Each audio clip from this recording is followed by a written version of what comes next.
if he thinks that like Make America Florida is a viable strategy, even if it's not his announcement, it's the vibes of the campaign that's putting out. He's got another thing coming.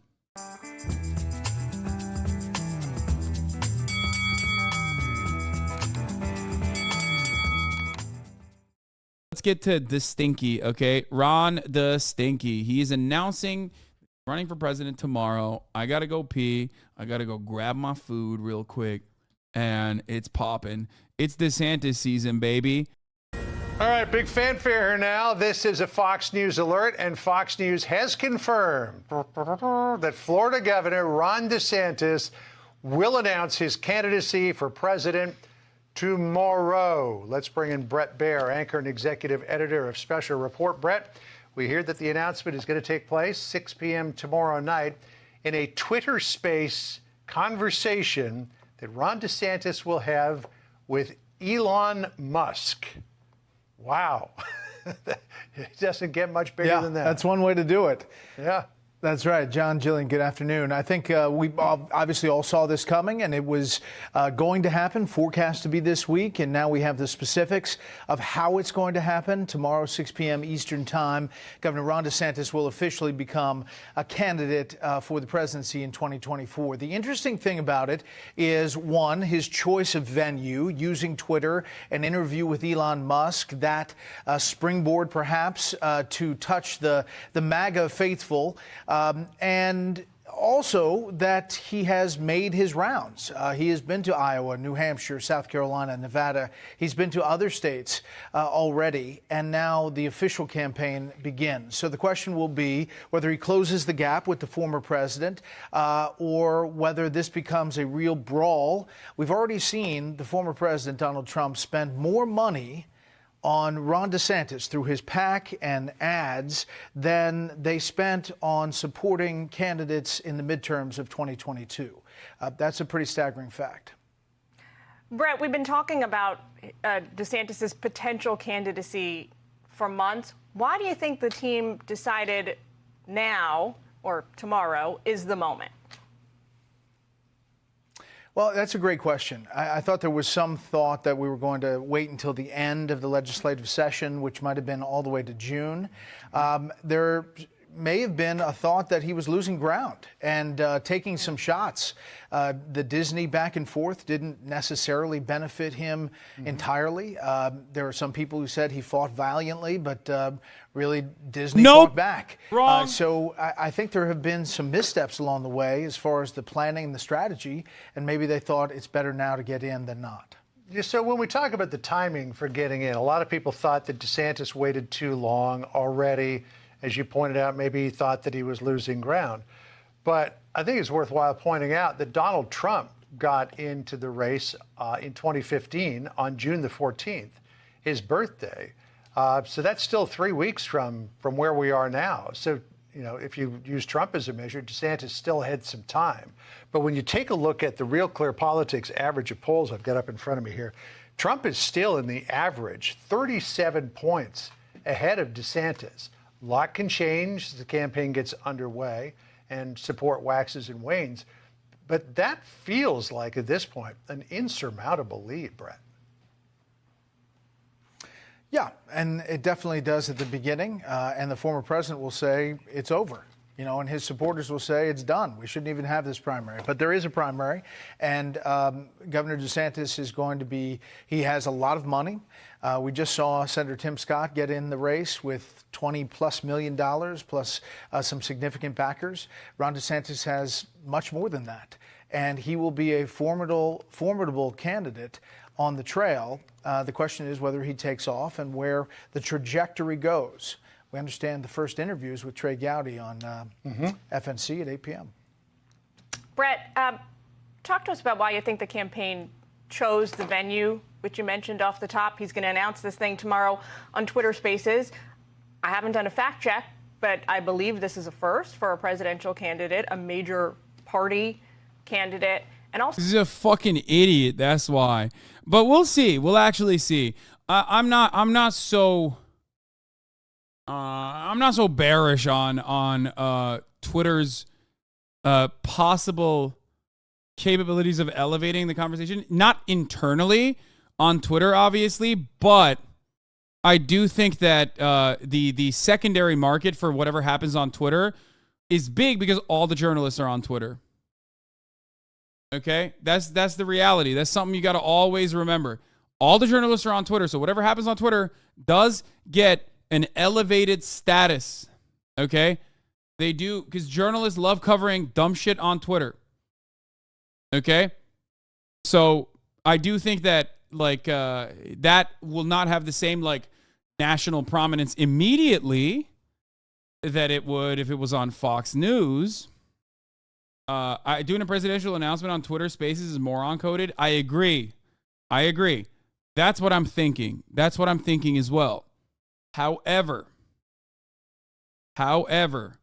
remember, what happens on Twitter is always going to get a lot of media coverage. Now, it's more so that would you get more media coverage if you were on Fox News and people would cover it on media anyway? Probably. So for that reason, I still think it's stupid, but I don't think it's as stupid as we suspect it is. You know what I mean? Especially because Elon Musk is on there too now all of a sudden. So this is not a segment about Elon, but what's in it for Elon? Well, listen, he has been very deferential, let's say, to Governor DeSantis and has at one point said that he would support DeSantis if he ran for president. I don't know how that evolved or where he is now, but clearly the fact that he is doing this interview suggests that he at least supports him in some way. The fact that Elon Musk has been this figure of free speech, of anti-woke, of letting people get there on the platform, for the MAGA crowd, for the base, that's significant and it means a lot. And I think Ron DeSantis is trying to touch that. He knows he's under attack from the former president and will continue to be as those ads continue to pile up. Elon Musk is also trying to turn Twitter back into a $44 billion company. So the more attention that he can put on it, I think the more helpful it will be for Musk to get it back up there. We saw some pictures just a moment ago of Ron DeSantis and Casey DeSantis. And it seems to me that based on that Politico article of a few days ago, that she is going to factor prominently in this campaign as well. And she will be under a level of scrutiny that the presumed nominee's spouse on the other side, Dr. Jill Biden, likely won't be. Speak to that for just a little bit, because this piece that was done on her was widely seen as a very unfair, some people said misogynistic hit piece. Yeah. It's interesting. She is someone who, if you talk to donors who have been in the room with the DeSantises, they say that she works the room and that she lights up the room and that, she's a former TV personality, TV anchor. She has a big personality and she can identify with folks. She's really good, especially with wives of business leaders or with business leaders who are women. She's done her own events that have identified and really touched a chord. She obviously had her battle with cancer as well. So she is a real asset to Governor DeSantis. And to any fault that he has in working a room or not asking questions to everybody there, she kind of makes up for that.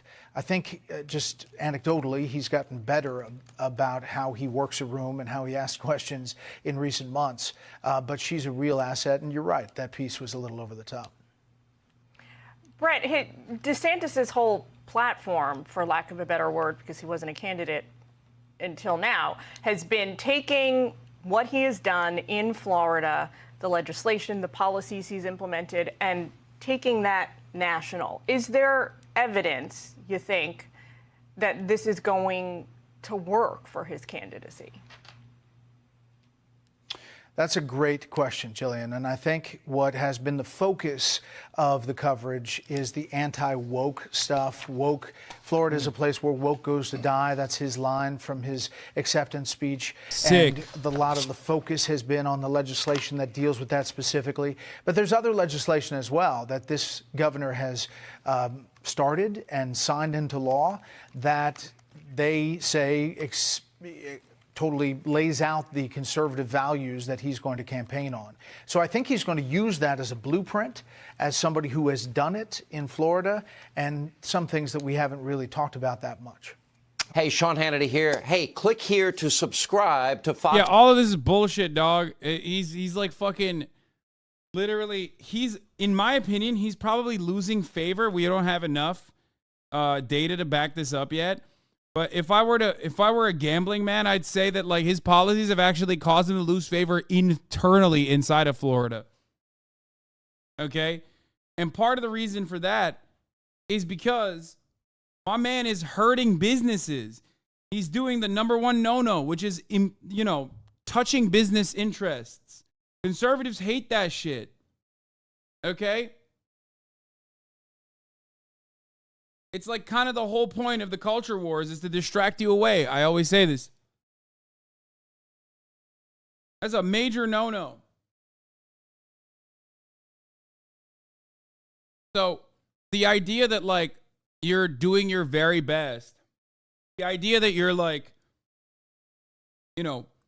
looking at a national facing front, a national campaign, and you're using Florida as a testing ground for this national campaign, where you're actually advocating to harm business, harm the profits of the Florida businesses is not going to be good. You also, he's also radioactive with his like, the way that he appears on television. It's really fucking weird. Like he's so, yeah, I said Herm. Shut up. Oh my God. Everyone is a baby, dude. I swear to God. Oh my God. This is so fucking bad, dude. Yeah, no, this is so bad. So there's a lot to talk about. I've covered Ron DeSantis' like bad policy ideas and whether or not they will be popular with the Republican base many times over. But what I do want to focus on now is the Twitter Space like announcement. Doing it on Twitter Spaces. Like, is this a good thing? Is this an L? Is there a W? That I think is interesting. Ron DeSantis is like chances of winning. That part is, that's just dumb as fuck. No one cares in the Republican primaries. Mehdi Hassan says, it'll be fascinating to hear Musk, the free speech absolutist, grill DeSantis on the latter's well-documented crackdowns on Florida on free speech, the free press, and their books and Twitter Spaces conversation. He'll grill DeSantis on free speech, right? Yeah, of course not. Yeah, obviously not. Obviously, that's, that would never happen. That would be a ridiculous expectation. I think DeSantis probably calculates that he needs to win the internet primary at this early stage before actual ballot campaigning starts. Yeah, I still think it's stupid because there is no such thing. Like, I think people greatly overemphasize like the importance of internet, and the internet is very important. The internet is very good at like targeting hyper niche places. The internet is very good at targeting hyper niche communities in a way that you never could, but the internet is so vast. There is no way of consolidating every single person to one fucking area. Even on Twitter, you can't get everyone to hyper focus on one specific area. Okay? So it's just not going to happen. The internet is so incredibly fucking vast. The internet is so incredibly vast that it's very difficult to like consolidate eyeballs into one specific area and get all of them to pay attention to it in the same way that television still can. They can do it in a little bit better, in ways that are a little bit better than the internet. That is, of course, talking about, Rhonda Stinky choosing Twitter as his first place. I don't think he made an error in taking on Disney. I think that was a shrewd move. And I think most people support that. I think he may be carrying it a little far, but I think people are with him on this. No, they don't. I think that the fundamental fact of the DeSantis candidacy, though, is unfortunate, which is that I don't think he can win. Trump is still way, way, way ahead. But what he can do is, because he's chosen to run a campaign that is entirely on the right, way over hard right on abortion, hard right on guns, hard right on all of that, in a way, he's forcing Trump to move to the right, which would make him less acceptable to the moderates in the general election. For example, DeSantis passed a law saying that you can only have an abortion within 6 weeks of pregnancy. Most women don't know they're pregnant after 6 weeks. The other view, which Trump hasn't embraced but was out there, is 15, where there's kind of a consensus about that. And the problem is that if the right to lifers and the strong anti-abortion people try to force Trump to match DeSantis bit for bit in these positions, DeSantis could move the dialogue to a point where no candidate that can win the nomination would win the election.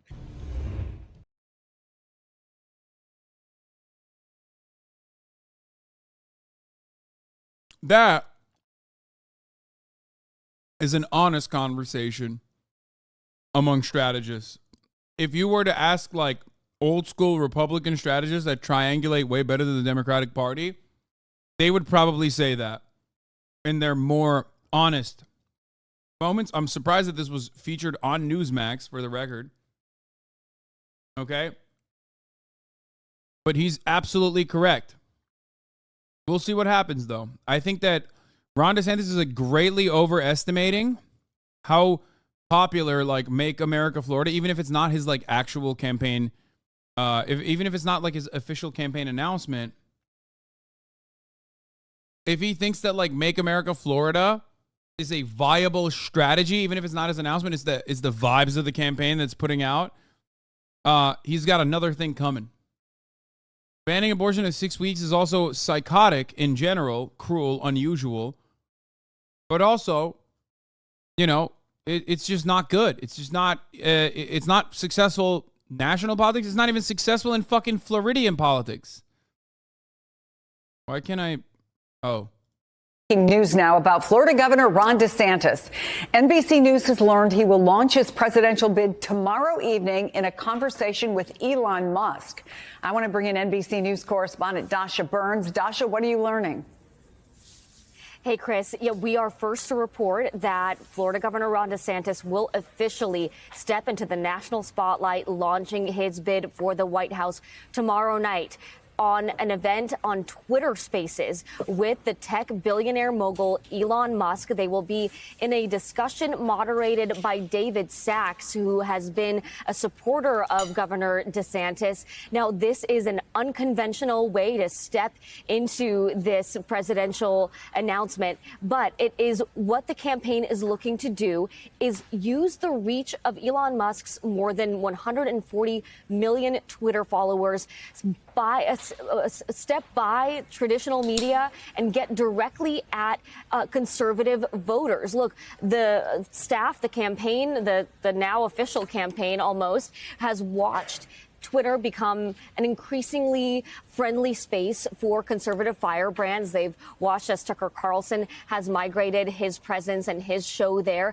and they feel like this is a space where he can really have an impact with this announcement, both in terms of reach and also in terms of the sort of themes and the contrast that they can draw between DeSantis and the other contenders here, particularly between DeSantis and former President Trump. He, as soon as he announces, will become the top challenger to former President Trump. And of course, as we all well know, Twitter used to be his platform. It was his superpower to talk directly to the people on Twitter. And now it will be Florida Governor Ron DeSantis that is utilizing it to use it as a springboard for this presidential launch.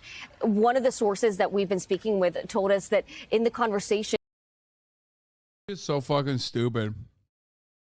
No. It's dumb. It's dumb.